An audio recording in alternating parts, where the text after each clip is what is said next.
370 साल बाद ताजमहल के बंद कमरों के ताले तोड़े गए और अंदर का नजारा देखकर सभी लोगों के होश उड़ गए। आखिर क्या है इन 22 कमरों का रहस्य और इतने सालों से इन्हें बंद क्यों रखा गया है? इस राज से पर्दा उठेगा आज की इसी वीडियो में।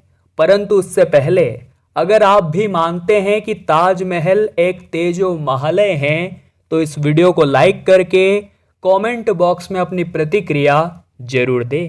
ऐसा माना जाता है कि सन 1632 में ताजमहल का निर्माण कार्य शुरू हुआ था, जिसका समापन सन 1652 में हुआ। परंतु एक दावा यह भी किया जाता है कि सन 1252 में राजा परमादिदेव ने आगरा में 2 भव्य मंदिरों का निर्माण करवाया था, जिसमें एक वैष्णव था तो दूसरा शिव मंदिर। यह जो शिव मंदिर था उसे राजा परमादिदेव ने बर्फ के समान तैयार करवाया था, जिसका नाम तेजो महल दिया गया था। सन 1632 में यही जगह जयपुर के महाराज जयसिंह के कब्जे में थी, जिसके बाद शाहजहां ने उस स्थान पर तेजो महल पर कब्जा करके उसी के अवशेषों से ताजमहल का निर्माण करवाना शुरू किया। परंतु कहते हैं ना, भगवान के घर देर है अंधेर नहीं। इस घटना के ठीक 370 साल बाद जयपुर के एक परिवार ने कोर्ट में यह याचिका दायर करी कि वे लोग महाराज जयसिंह के वंशज हैं और जिस स्थान पर ताजमहल बना हुआ है वो उनकी पुश्तैनी धरोहर है। उनके पास कुछ ऐसे सबूत भी थे जो ये दावा करते थे कि सचमुच में वो जमीन जिस पर ताजमहल बना हुआ है वो महाराजा जयसिंह की ही थी। अब जब ये खबर बाहर आई कि ताजमहल एक तेजो महल है और इसके अंदर शिवलिंग उपस्थित है, तो ये खबर बहुत तेजी के साथ फैलने लगी। विनय नाम के एक शख्स ने जब इस खबर के बारे में सुना तो वो बहुत ज़्यादा उत्साहित हो गया। वो इसे एक्सप्लोर करना चाहता था। वो तुरंत जयपुर से आगरा के लिए रवाना हुआ। परंतु ताजमहल के अंदर घुसने से पूर्व उसका कैमरा बाहर ही रखवा लिया। वो ताजमहल के अंदर जाना चाहता था क्योंकि उसे लग रहा था कि आज भी वो पौराणिक शिवलिंग यहीं पर मौजूद होगी। जिसके बाद जैसे तैसे पुलिस वालों को चकमा देकर वो ताजमहल के अंदर घुस गया और अंदर का नज़ारा देखकर विनय के होश उड़ गए, क्योंकि ताजमहल के दीवारों पर जो नक्काशी बनी हुई थी उसमें धतूरे के फूल की आकृति साफ दिखाई दे रही थी, जिसमें ओम नजर आ रहा था। जब विनय थोड़ा और आगे गया तो उसे अंदर एक कुआं दिखाई दिया और यह तर्क दिया जाता है कि कुआं मकबरों में नहीं बल्कि मंदिरों में होता है।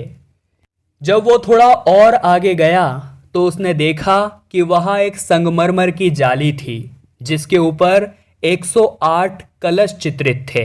हिंदू मंदिर परंपरा में भी 108 की संख्या को पवित्र माना जाता है और ये सभी साक्ष्य दावा कर रहे थे कि वो ताजमहल नहीं बल्कि सच में तेजो महल है। जब विनय ताजमहल के पिछले भाग में पहुंचा तो उसने देखा कि वह सलंग 22 कमरे बने हुए थे और हर कमरे के दरवाजे पर ताला लगा हुआ था। वो समझ चुका था कि ताजमहल का निर्माण एक शिव मंदिर के ऊपर हुआ है और उस मंदिर के जितनी भी अनमोल धरोहर होगी वो इन 22 कमरे के अंदर ही मौजूद होगी। जिसके बाद उसने वहीं पर से एक शिला उठाई और पहले कमरे के दरवाजे का ताला तोड़ दिया। जब वो अंदर गया तो वो कमरा काफ़ी विशाल था। उसने थोड़ा और ध्यान से देखा तो उसके होश उड़ गए, क्योंकि वहाँ पर बहुत सारे हिंदू धर्म के देवी देवताओं की मूर्तियाँ मौजूद थी। विनय ने सोचा कि एक कमरे में ही इतनी अनमोल धरोहर मौजूद है तो 22 कमरे तो अपने अंदर कई राज समेटे हुए होंगे। अब विनय सच जान चुका था, परंतु इतने में ही उसे किसी के आने की आहट सुनाई दी। वो बहुत ज़्यादा डर गया। वो उसी समय उस स्थान से बाहर आकर ताजमहल के बाहर आ गया। चूंकि वो अंदर कोई मोबाइल फोन या कैमरा नहीं ले जा पाया था, ऐसे में वो सच्चाई लोगों को बता रहा था तो भी कोई उस पर विश्वास नहीं कर रहा था। दोस्तों, आप नीचे कमेंट बॉक्स में बताइए, क्या जो विनय ने ताजमहल के अंदर देखा वो एकदम सच है? क्या ताजमहल सच में तेजो महलें हैं? हमें ये दावा इसलिए भी सच लग रहा है क्योंकि आज तक किसी भी मुस्लिम इमारत में महल शब्द का इस्तेमाल नहीं हुआ है और ताज और महल दोनों ही संस्कृत शब्द है। खैर, सच्चाई एक न एक दिन तो दुनिया के सामने आकर ही रहेगी।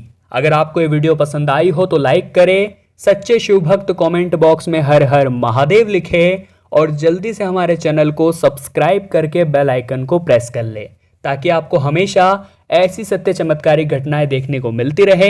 अभी के लिए आप सभी दर्शकों को हर हर महादेव।